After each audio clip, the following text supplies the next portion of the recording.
Primera Guerra Mundial. Tres palabras que son sinónimos de catástrofe y horror. Un conflicto de carácter mundial que se desarrolló entre 1914 y 1918, pero cuyas consecuencias marcaron mucho más allá. En ese lapso atravesó diversas fases y muchos países se vieron forzados a implicarse en el combate, pero uno en particular jugó un papel tan decisivo que hoy vale la pena analizar las causas que motivaron su entrada en escena. ¿Qué fue lo que hizo que Estados Unidos ingresara en un conflicto al que inicialmente era indiferente? ¿Y qué significó este acontecimiento? El origen de este hecho está ligado a varios actos de imprudencia del Imperio alemán. Durante más de 2 años de conflicto bélico entre las potencias de Europa, un Estados Unidos encabezado por el entonces presidente Woodrow Wilson tomó la determinación de permanecer exento de una guerra que no le traería más que devastación. Thomas Woodrow Wilson era un hombre razonable, que una vez tomó el cargo de presidente en 1913, basó su política exterior en preservar la paz. Por supuesto que este hombre no tenía interés alguno en lanzar al país a un abismo que pintaba escenas desoladoras y que él consideraba las causas que lo motivaron eran oscuras. Para el disgusto de muchos, la neutralidad se convirtió en su lema. Así, las relaciones comerciales que mantenía con Gran Bretaña, Francia y sus aliados seguirían su curso al margen del conflicto, aunque las provocaciones alemanas no faltaron.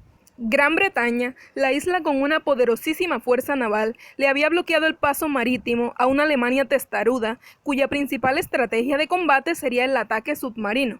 Un 15 de mayo de 1915, el transatlántico RMS Lusitania fue torpedeado por un submarino de la fuerza alemana, dejando una cifra de 1998 muertos, incluidos 128 civiles norteamericanos.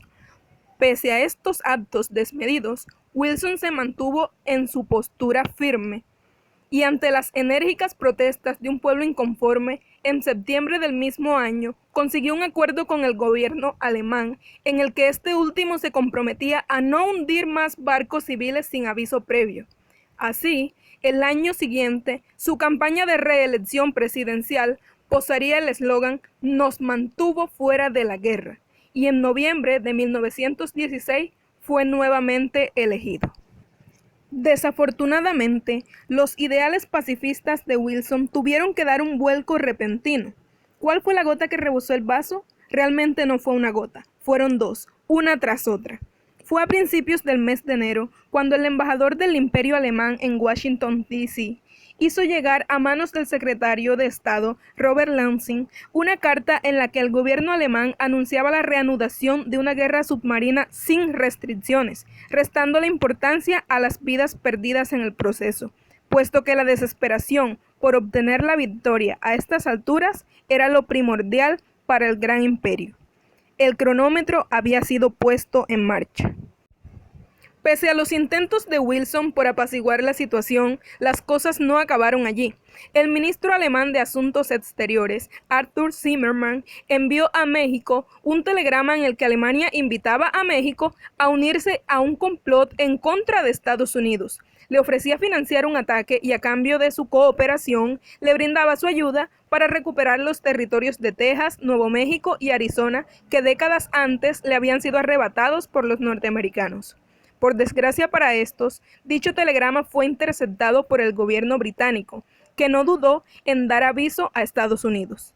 La mayoría pensaría que esta fue una jugada de la Entente para involucrar a Estados Unidos en la guerra, ya que esto inclinaría la balanza a su favor. Lo cierto es que lo incitó una decisión que cambiaría para siempre el rumbo del país. La defensiva, emprendida meses antes por Estados Unidos, se convertiría en una seria amenaza. El 2 de abril de 1917, ante el Congreso y con una pena eminente, Woodrow Wilson pronunció lo siguiente: "No tenemos nada en contra del pueblo alemán. Nuestros únicos sentimientos hacia ellos son de simpatía. El mundo debe ser un lugar seguro para que exista la democracia".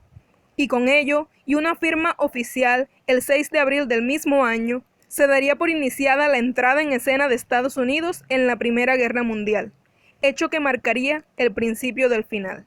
Y así, un Estados Unidos militarmente débil ingresó en la batalla, y una potencia económica mundial emergió triunfante de la misma. No había marcha atrás. Este hecho lo había cambiado todo, todo.